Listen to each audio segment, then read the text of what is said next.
Senator Essen. Senator Hawley, you're recognized for your questions. Thank you very much, Mr. Chairman. Thanks to all of the witnesses for being here. Director Brewer, if I could just start with you. How familiar are you with the case Missouri versus Biden? Not really familiar.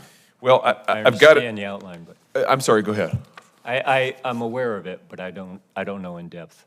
You say you're aware of it. What are you aware of? I'm aware of the context around misinformation, disinformation online.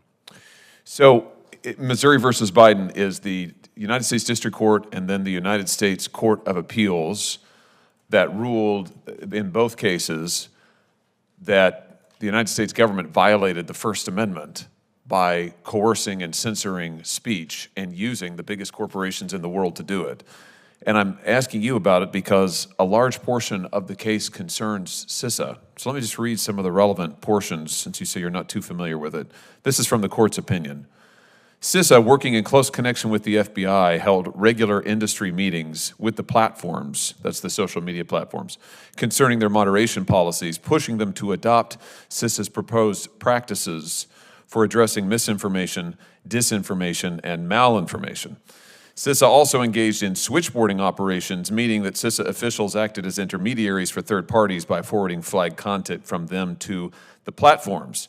Like the CDC did for COVID-related claims, CISA told the platforms whether certain election-related claims were true or false. The court goes on, CISA violated the First Amendment. CISA was the primary facilitator of the FBI's interaction with the social media platforms and worked in close coordination with the FBI to push the platforms to change their policies. CISA also used its frequent interactions with social media platforms to push them to adopt more restrictive policies, and CISA affirmatively told them repeatedly what content was true or false and what needed to be taken down. So what the court found is, and there are voluminous findings here, both in the opinion and in the record, is that the government, acting through a series of agencies, including the one that you are a part of, used its power to go after protected First Amendment speech in a way that directly violates the First Amendment. Now, you have a long record of government service. I can't imagine that this is what you signed up to do. Let me just ask you first, you weren't in any way involved in any of the activities described by the court in these cases, were you? I work physical security for the Cybersecurity Infrastructure Security Agency. So I come in each and every day, and I'm focused on public gathering events, federal facilities security, and the sectors to ensure that they have physical security measures in place. Okay, good. So my focus, that is my expertise. You weren't meeting with executives or counterparts at any of these social media companies as described by the court. Good. Now, let me just ask you, I mean, do you think that this is consistent with CISA's mission, the use of coercive power to try and censor American speech in a way that violates the First Amendment of the United States Constitution? That's not the way the agency that I work for operates. Well, are you saying it's not how it should operate? Because two courts have found it is how it's operating. I mean, that's the problem. Would you agree with me that that's a problem when federal courts find that the First Amendment has been violated by a federal agency using federal power to censor American speech? I mean, would you agree that's a problem? I don't have the expertise or knowledge to comment on that. But would you agree it's a problem when the First Amendment's violated? How about that? Yes. And would you agree it's a problem when the federal government violates the First Amendment? Yes. Okay. And when you say that it's not what the agency is doing, I mean, you would say that this is not, this sort of activity, the violation of the First Amendment, is not what CISA ought to be doing. Is that fair to say? I'm saying I don't have knowledge of that. Well, here's, I guess, my point to you, Director Brewer. I appreciate the work that you do and your long service, record of service to this country.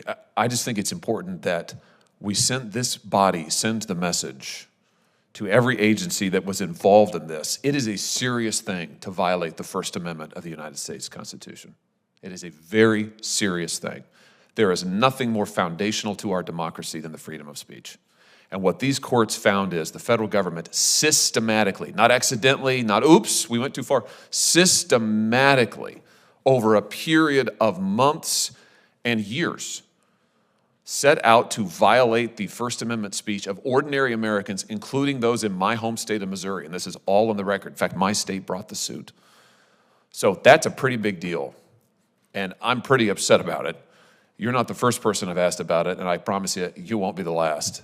But I just want to send the message, and maybe you can take this message back to your agency, that this is not acceptable behavior, not by a long shot. If the federal government can tell people and can use the most powerful corporations in the world,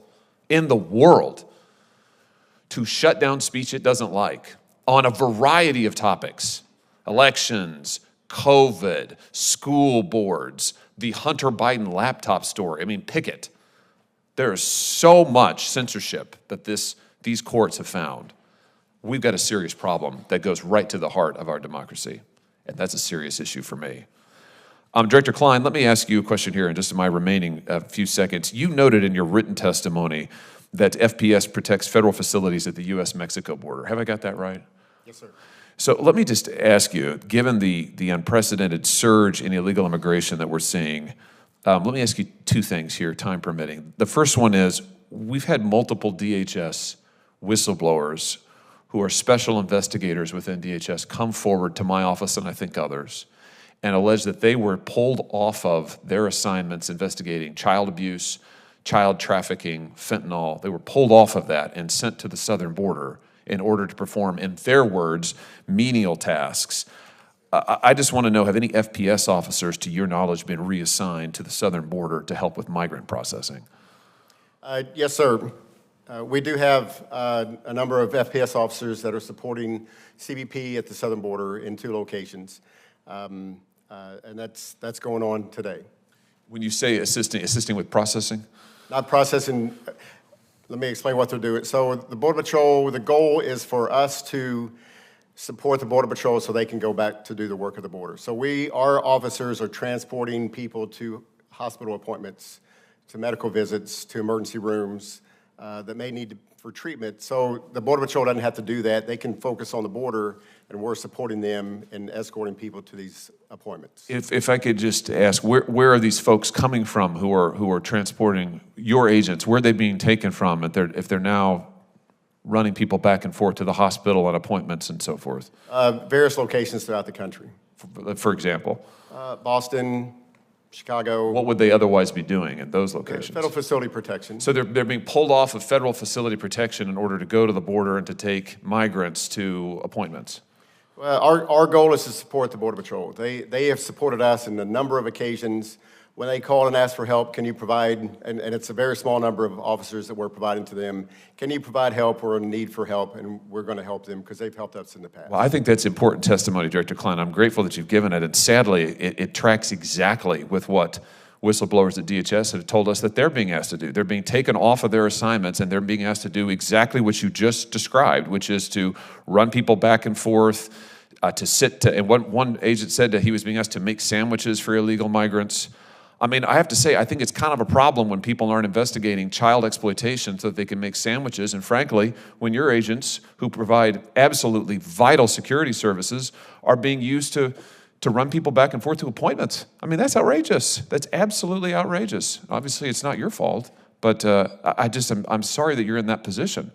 And I just register again, our border's in a state of crisis, and I think this is unbelievable. Thank you for your testimony. Thanks, Mr. Chairman. I realize I'm over time.